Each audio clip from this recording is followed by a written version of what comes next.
সম্মানিত ভাইরা, মানুষ কি পশু হয়ে গিয়েছে?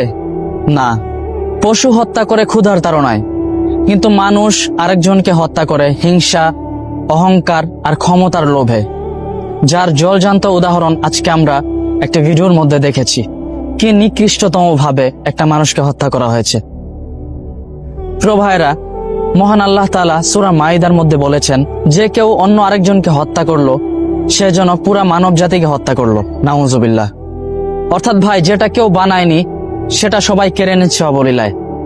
মা হারাচ্ছে তার সন্তানকে, ভাই হারাচ্ছে তার ভাইকে, আর হত্যাকারী ভেবে যাচ্ছে সে জিতে গিয়েছে। এটা কি জিতা বলে?